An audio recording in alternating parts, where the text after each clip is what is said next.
Montons d'un étage. À l'étage suivant, c'est la rencontre entre la génétique et l'AMP. Tournons-nous côté jardin. Côté jardin, un couple se marie, fait un enfant, et au bout d'un an, cet enfant a du mal à ouvrir les yeux. Et il a des petits troubles respiratoires.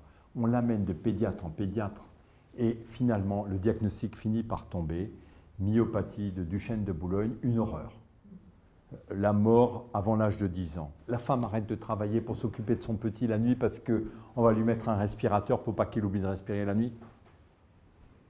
Et elle fait tout ce qu'elle peut, mais maintenant, le couple sait qu'ils ont 25% de risque d'avoir la même chose pour le suivant. Ils se disent 25%, ça fait aussi 75% de chances qu'il soit sain. Et on s'embarque pour un nouveau bébé. Mais là, on fait une amniosynthèse tout de même. Et manque de bol, le nouveau bébé est atteint de la même maladie. Et là, le couple vient nous voir et nous dit « C'est juste pas possible d'en avoir un deuxième comme le premier. On va mourir. C'est pas possible. On a déjà arrêté de travailler, on fait tout pour cet enfant. Mais s'il vous plaît, interrompez cette grossesse. » Et après, on les revoit et elles nous disent « Vous nous avez arraché la moitié du cerveau en nous enlevant cet enfant, parce que non seulement c'est nous qui lui avons transmis la tare, mais en plus on a dû décider de sa mort. C'est pas vivable. En tout cas, nous ne pouvons plus revivre une interruption médicale de grossesse. Est-ce qu'on peut faire autrement? Oui, on peut faire autrement.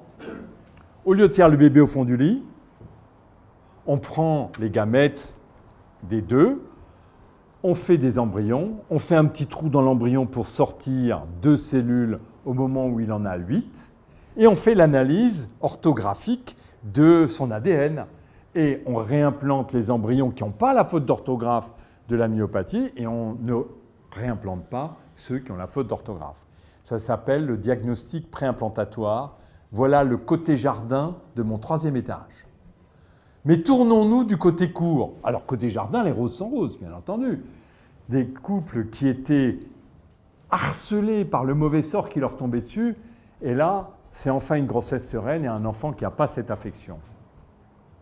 Mais le législateur, dans sa grande préoccupation sur le sort des embryons, nous a interdit de regarder 2 caractères génétiques à la fois, parce qu'ils vont faire du tri des embryons sur la table. Et ce qui devait arriver arriva. Ça s'est produit dans mon service il y a 3 mois. Une femme, au bout de 10 ans, dans une mucoviscidose, finit par avoir une réimplantation d'embryons sans mucoviscidose. Il y a la grossesse qui démarre. On va faire le dépistage de la trisomie 21. Il est positif et on avorte cet enfant qui n'a pas de mucoviscidose, mais qui a une trisomie 21, tout simplement parce qu'on nous a interdit de regarder s'il n'y a pas par hasard une trisomie 21. On a le droit de faire sur le fœtus ce qu'on n'a pas le droit de faire sur l'embryon. Mais on est fou. On est fou. La loi de la France qui a été écrite avec l'influence de lobbies religieux est folle. Il faut arrêter ça. Cette femme est détruite. On l'a avortée de son enfant trisomique 21. Elle n'aura plus d'enfant. Mais elle est presque... On l'a confiée au psychiatre.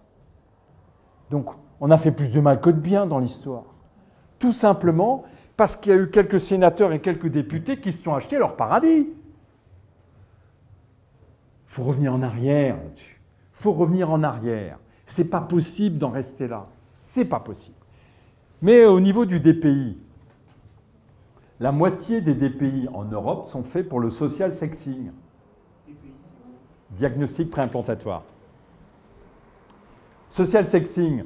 Bonjour, monsieur le docteur, j'ai déjà 3 filles, je veux absolument un garçon. Et puis, pas de blague, hein.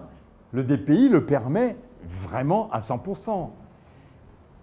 Société de fric, médecin de fric. Ça ne se passe pas en France, où on a encadré le DPI, peut-être même trop, mais on l'a encadré.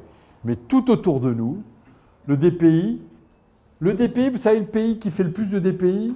L'Inde. Et vous voulez que je vous dise mon sentiment?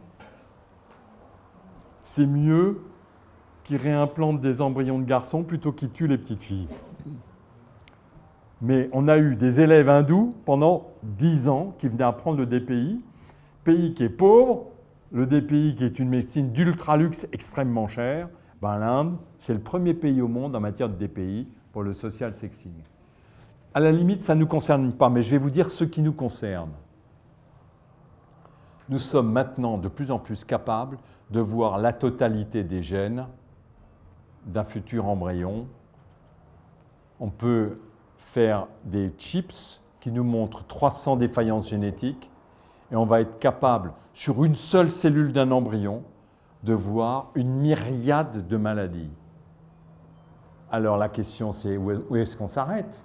La France, elle a déjà été un peu plus loin. Vous savez qu'il y a des cancers génétiquement induits. Certains de ces cancers touchent l'enfant à 3 ans, cerveau, poumon, rein en même temps, mort à 100%.